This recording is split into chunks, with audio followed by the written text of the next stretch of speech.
Padahal saya ketemu sama dia waktu itu cuma sekali ya, tapi nggak pernah ngobrol, cuma cupik-cupiki karena dia pernah datang.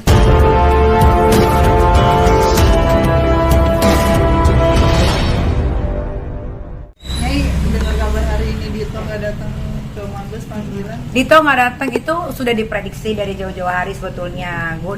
Saya udah tahu bahwa dia tidak akan pernah hadir. Jadi keceplosan. Jadi yang penting hari ini dari Mabes Polri sudah mengeluarkan DPO, daftar pencarian orang. Berarti kalau daftar pencarian orang sudah dikeluarkan, barang siapa atau siapapun yang ngumpetin itu akan ikut terlibat. Gitu. Terus kalau DPO itu berarti pihak dari kepolisian, aparatur negara berhak untuk mengobrak-ngabrik rumah siapapun yang bersangkutan yang berdekatan dengan Dito Mahendra gitu. Saya pikir ya, Dito Mahendra ini bukan pengecut dan pecundang. Saya pikir kalau ada anak buah. Adek masuk dulu sayang ya. Masuk dulu, jangan keluar dulu. Saya pikir Dito Mahendra akan seperti saya waktu dipanggil ke Serang ke kejaksaan langsung datang. Bahkan yang meng-cancel waktu itu adalah Serangnya sendiri, minta waktu 2-3 hari. Terus habis itu saya datang tuh setelah 2-3 hari tiba-tiba langsung dipenjarakan gitu kan. Gak pakai tetek bengek dipanggil 2-3 kali. Kalau ini kan Dito dipanggil 2-3 kali nggak datang-datang, tersangka Mabes Polri lagi ya. Kalau Serang kota kan terpencil ya, maksudnya bukan sekelas Mabes yang gede di city. Kalau Jakarta kan ini kan ibu kota gitu kan. Ya sangat disayangkan ya, maksudnya takut untuk menghadapi apa yang sudah dia lakukan, perbuatan yang dia lakukan. Itu aja sih, sama kasus-kasus banyak yang sudah dia lakukan juga. Ya sangat disayangkan dia tidak hadir. Jadinya kan polisi jadi tambah banyak kerjaan gitu. Harusnya kalau dia datang tinggal di WAP, habis itu bobo kan selesai. Tapi gimana Ki, kamu seneng nggak? Lebih dulu kalau dia nggak bakal datang. Aku kan punya ini jin iprit ya kan? Kalian kan tahu dari dulu kan. Tapi seneng nggak Ki akhirnya ada titik terang gitu? Dia tidak gentle gitu atau gimana kan Ki? Kalau seneng happy banget karena dia adalah salah satu musuh terbesar saya yang terlalu jahat menurut saya gitu ya. Karena pertama saya itu tidak pernah mengenal beliau, tidak pernah berbicara, tidak tahu seperti apa wujudnya, juga baru tahu setelah Nindi memposting fotonya waktu ulang tahun. Oh ternyata ini wujudnya gitu kan. Ya buat saya Dito bodoh aja sih, kenapa mau sama Nindi Ayunda. Akhirnya kan dia jadi tidak bisa hidup dengan tenang, tidak bisa 378 lagi, tidak bisa menipu orang. Indosuria kan banyak uangnya yang ditipu sama Dito juga kan. Banyak loh uang Indosuria yang uangnya ada di Dito tuh banyak sekali gitu. Nah, orang-orang itu juga sudah melaporkan sekarang karena dulunya takut karena sering diancam. Dulu kan Dito suka pakai bawa-bawa bukan aparat ya, kayak pengawalan gitu ya, kayak pengawalan. Jadi orang-orang tuh takut untuk melaporkan dia karena diancam. Sekarang orang-orang sudah tidak takut gitu karena juga dia sudah jadi tersangka kan. Itu ya. Tapi kabarnya Dito masih lingkaran keluarga Cendana, bener nggak sih? Dia bukan keluarga Cendana. Jadi ceritanya begini, memang Nindi ini memang bodoh ya, memang perempuan tolol ya. Memang itulah makanya kita tuh sebagai perempuan harus independen, harus bekerja, harus punya bisnis, punya uang sendiri setidaknya gitu ya. Jadi jangan berpangku tangan sama laki-laki. Nah, jadi nanti nasibnya kayak Nindi Ayunda, nggak punya rumah, ngontrak sana sini bolak-balik. Sekarang tinggal di rumah ibunya Dito yang ada di Jalan Intan gitu kan. Coba kalau dia save money dari mantan uangnya yang dulu gitu kan, mungkin dia udah punya rumah, dia tidak akan terjerat kasus gitu kan. Sebetulnya kan Dito Mahendra ini jadinya sampai begini dan berurusan sama saya itu kan karena disuruh sama Nindi Ayunda sebetulnya.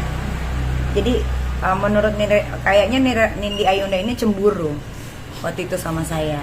Padahal saya ketemu sama dia waktu itu cuma sekali ya, tapi nggak pernah ngobrol, cuma cupik-cupiki karena dia pernah datang ke Beauty Hatutu, salon pembukaan saya di BSD sama Kak Fitri. Cupik-cupiki saat itu tidak ngobrol lagi. Setelah itu selang berapa tahun tiba-tiba ada kejadian suaminya ditangkap polisi karena narkoba dan sempi. Nah 3 hari setelah sekarang mantan suaminya di penjara, di Jakarta Barat. Di situ kan saya punya kakak-kakaan namanya Kak Ocha, kalau kalian tahu. Polisi juga, tahu kan ya. Saat itu dia bertugas di sana juga sebagai reskrim narkoba.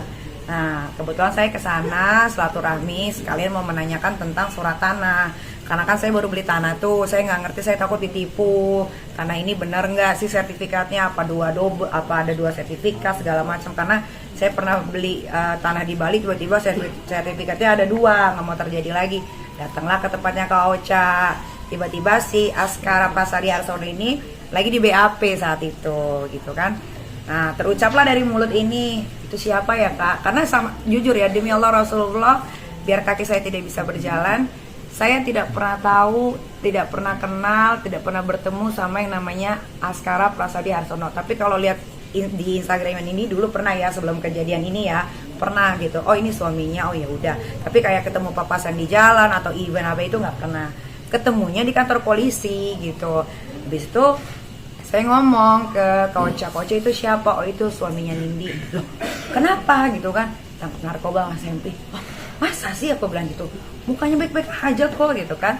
Udah habis itu dipanggil lah si Aska gitu ke ruangannya Kak Ocha. Kenalin nih adik gue gitu kan. Halo Nikita, Askara. Gue cuman bilang gini doang. Sabar-sabar ya, badai pasti berlalu gitu kan. Udah tenang aja, anggap aja istirahat gitu.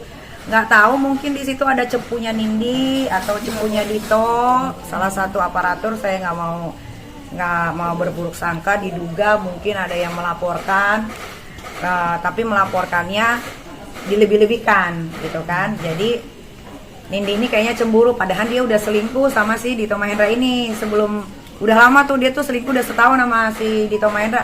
Kenapa dia juga harus cemburu, orang dia yang naruh suaminya di penjara. Nah mulailah dari situ teror meneror datang ke kehidupan saya. Nah jadi yang menyuruh neror itu Nindi, yang mengeksekusi itu adalah Dito Mahendra. Coret mencoret, kirim bunga, terus diteror, salon dicoret, manajer diikutin, saya disamperin beberapa preman gitu kan. Anak saya lagi main di stop, badannya dipegang, palanya dielus, itu bikin sakit hati saya gitu kan. Barulah di situ mulailah perperangan terjadi. Berarti cuma sekali ketemu doang sama Aska? Sama Aska sekali ketemu di Polres Jakarta Selatan. Hanya itu gitu. Mungkin dipikirnya Nindi si Aska ini nggak boleh ketemu sama siapa-siapa biar dia sengsara di penjara gitu. Kebetulan ada saya gitu. Padahal cuman kenalan, hello, habis itu dia di BAP lagi. Itu habis itu kita ngobrol soal tanah. Itu. Jadi sebetulnya kalau bisa dibilang Dito ini sial karena sudah memperistri Nindi Ayunda gitu. Katanya itu ada izin nggak sih Nyai soal senjata api? Senjata apinya kan kalian sudah baca di media online, beberapa ada izin dan beberapa tidak ada izinnya. Nah yang tidak ada izinnya inilah yang tidak boleh dimiliki sama warga sipil. Sebetulnya ya jadi gini, senjatanya dia itu bukan senjata biasa loh, kayak lady gun yang senjata kecil yang kita punya izin boleh, tapi kita pakai cuma satu, tapi nggak boleh dibawa-bawa, harus ditaruh di rumah asal ada izinnya. Tapi kalau Dito ini senjatanya yang luar biasa semua gitu. Nah itulah yang nggak boleh, satu aja nggak boleh, apalagi ini lebih dari satu gitu. Tapi bukan soal senjata aja, masih banyak lagi. Tapi kan yang di blow up kan senjata saja.